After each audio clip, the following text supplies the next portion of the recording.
Samyogi. Today is September 27th, 2025.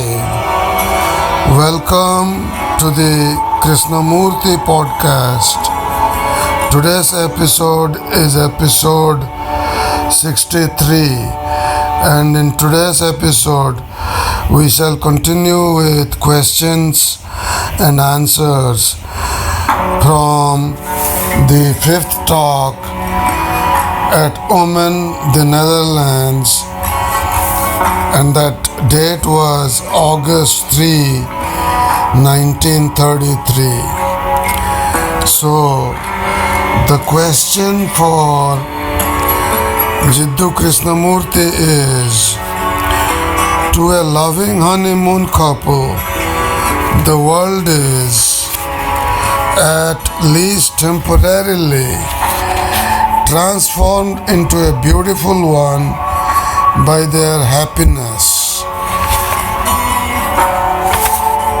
Does this in any way illustrate what you mean by the world problem being the individual problem? Krishnamurti says, when we are caught up in a sensation, that sensation gives so much pleasure that the world takes on a different hue. We have covered the world with a particular sensation which we have. In our transiency of happiness, we look at the world through that film of happiness.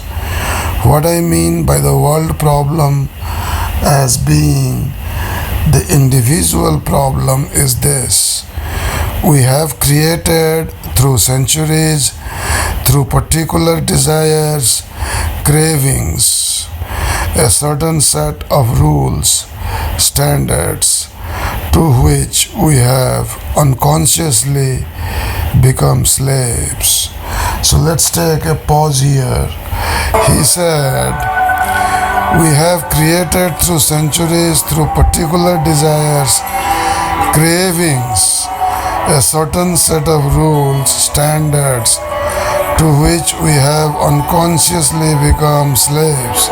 So if you have listened to prior podcasts, he has categorically said that it is this craving, this want, which perverts discernment or judgment.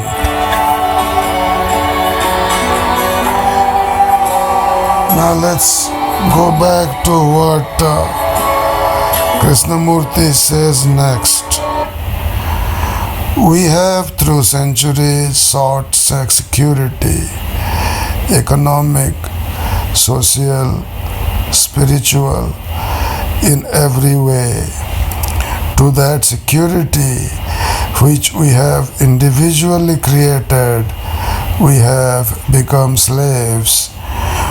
We are unconscious wholly of that slavery. When you begin to question and to find out the true values of that social standard, of those prison bars that hold you, and by questioning and discovering the true value, you as an individual free yourself from it. That is what I mean by world problem and individual problem. You may, through fear, create another set of rules, standards, that man shall not possess or have any security. What have you done? You have only moved from possession to non-possession. That has become your prison.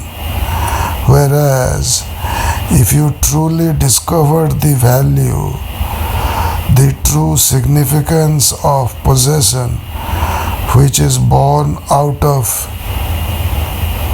fear, then you will be free of possession and non-possession as opposites, then you will be free of all legislation, of all standards, of all false standards that society has set up. And you can only be that when you are wholly individual, not individualistic. So about individuals, let's take a pause. Whenever the music comes on in between the podcast, that means I have paused what Krishnamurti is saying and I am trying to reflect upon something or make a comment. So when you are an individual, the root meaning of that word using Krishnamurti's lingo is indivisible, which is an individual, not individualistic. So the question was, does this, which is the important part of the question, does this in any way illustrate what you mean by the world problem being the individual problem? So here is answering what an individual is and how he is related to the world. What does it or how does he mean when he says you are the world and the world is you? So let's listen in. To me, the true individual is one who discovers true values, eternal values of all things. And I say there are eternal values which neither I nor another can give you. No one can give you true values. You have to find out for yourself, and when you have discovered the true value of all things, then you will act in your aloneness, in your sufficiency, in your completeness. In that there is ecstasy. But if you are merely satisfied to live as a cog in the machine, then there is nothing to be said. I do not want you to awaken to a certain standard. I would wish that if I wanted you to conform. You can only discover true values when you are really in a crisis, when you are really demanding. Most spiritual people, at least people who think they are spiritual, try to demand a satisfaction. They are all the time avoiding this demand, which shows the true significance of all their actions and thoughts. Again, they are all the time avoiding this demand, which shows the true significance of all their actions and thoughts. That can only come if there is tremendous discontent, not when the mind is dulled to sleep by contentment or the picture of peace which you call truth.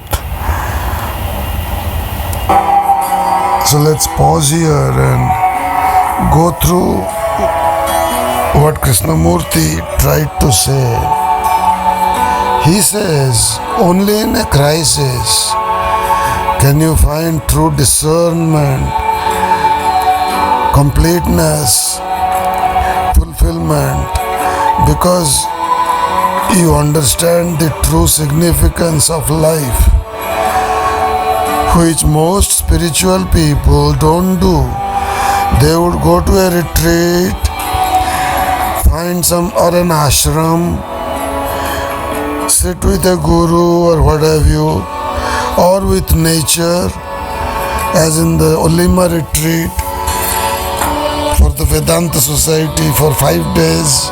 You can go and stay free in Marin County. Nice place. Of course, you will have to take an interview with the Swami. The Swami has to approve you. But then you go for 5 days, you do some work in the machine shop if you have to. They don't force you. And you can take a long hike, you can cook your food, and you can have a good time. And you come back from that escape and do your job in Silicon Valley or what have you.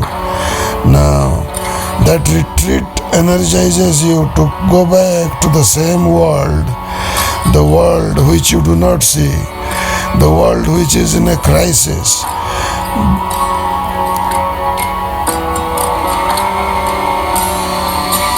People will say, what crisis?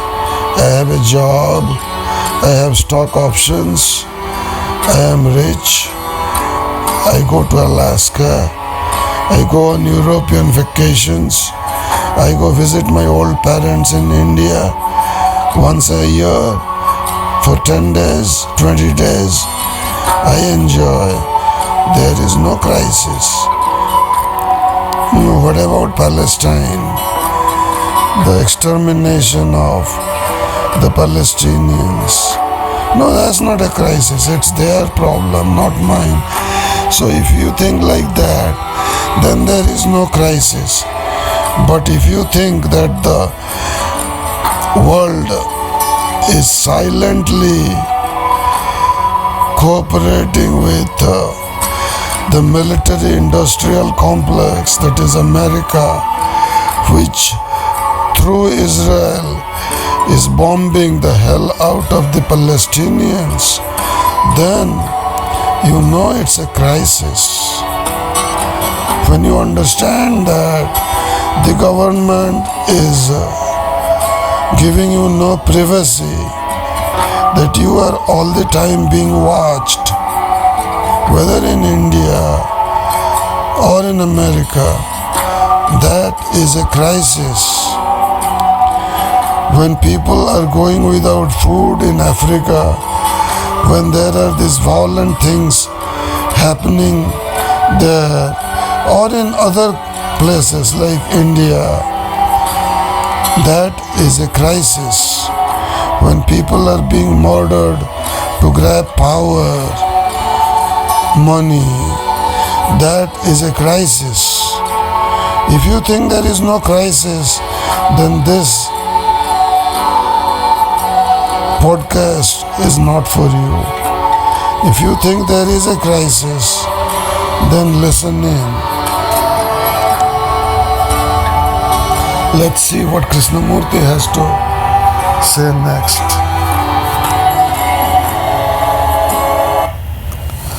Now don't turn around and say, if I wake up to this prison, will it have an influence in the world?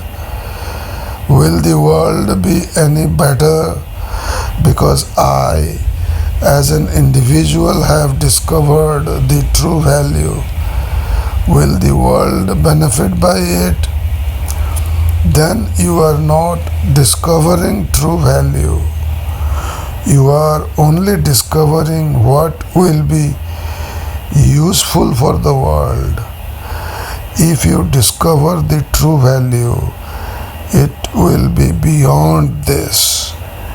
It will be eternal and therefore applicable to all men. So this is vintage Krishnamurti. He posits that if you change,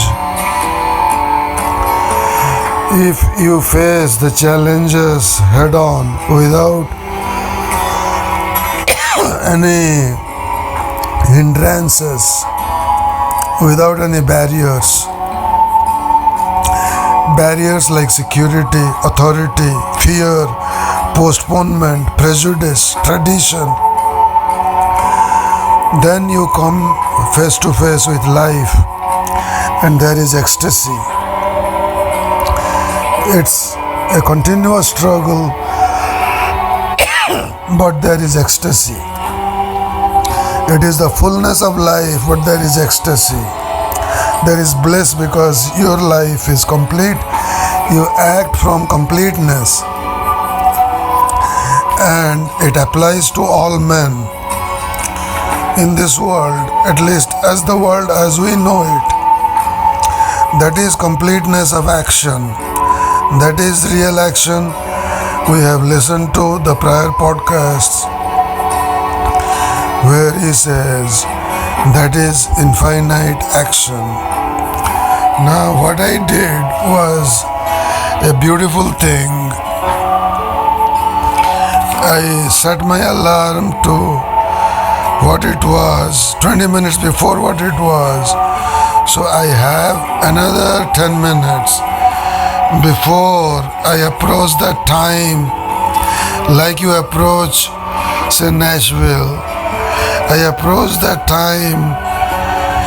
There is 12 minutes to that time, that point in time, which is 48 minutes before sunrise.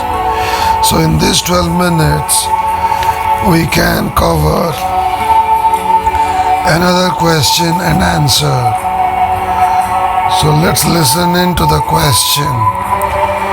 Question: in order to achieve release of life, should we acknowledge a duality, a separation between life and our physical, emotional, and mental inertia? In order to face the latter as something to be dissolved. Let's listen into the question again. In order to achieve release of life, should we acknowledge a duality, a separation between life and our physical, emotional, and mental inertia? In order to face the latter as something to be dissolved. Krishnamurti says, why do you have to acknowledge something of which you are conscious? If you are not conscious of separation, then there is no conflict. If you are not aware of duality, then there is no struggle. There is a harmonious reaction.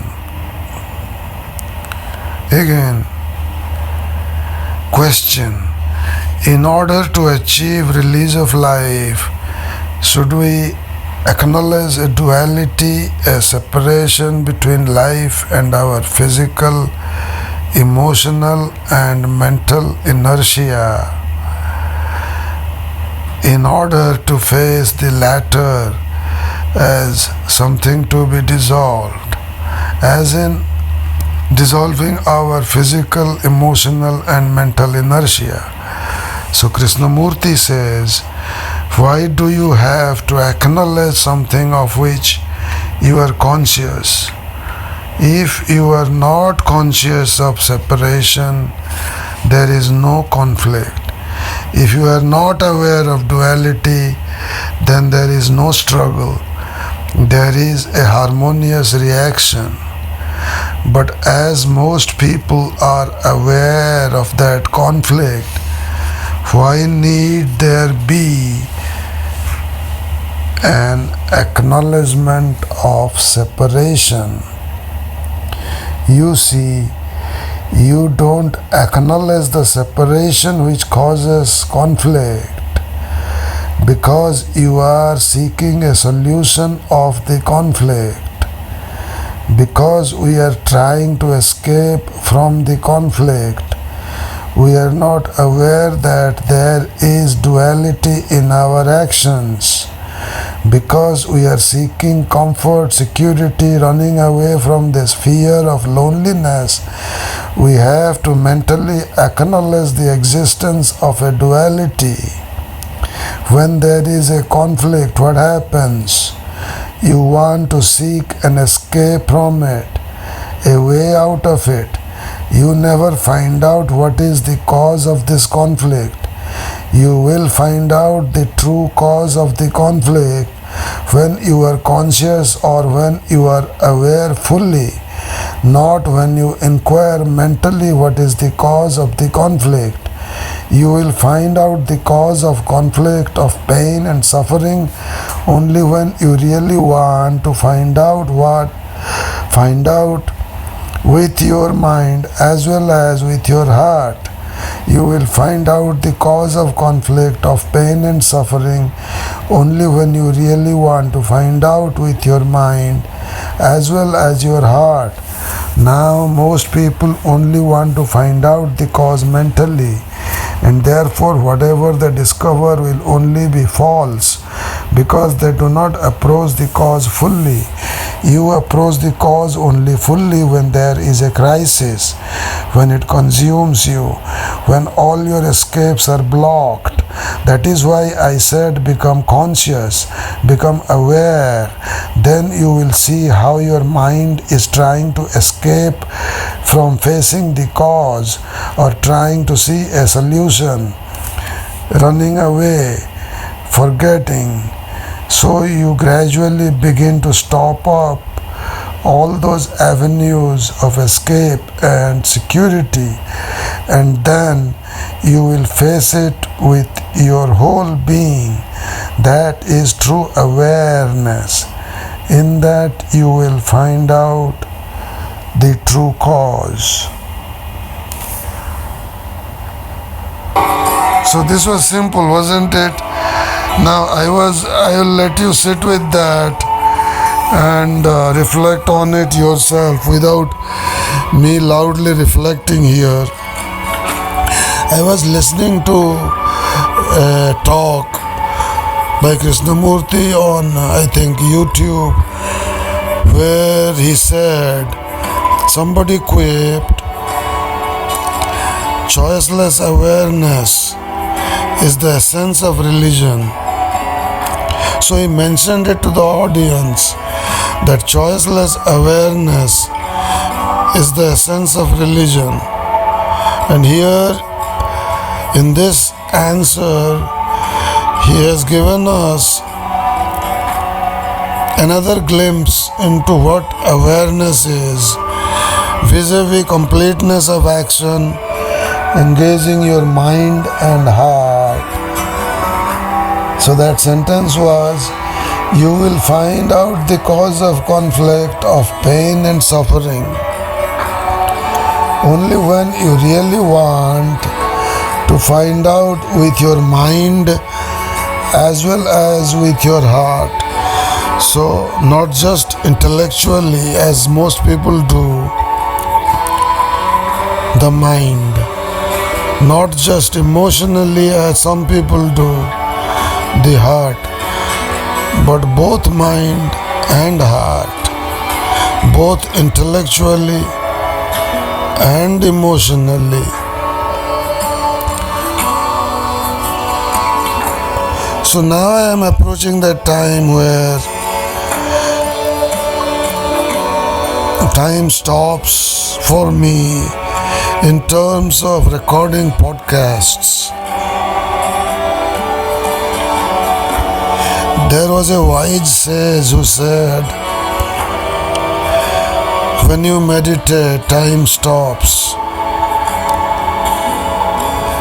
Consciousness expands.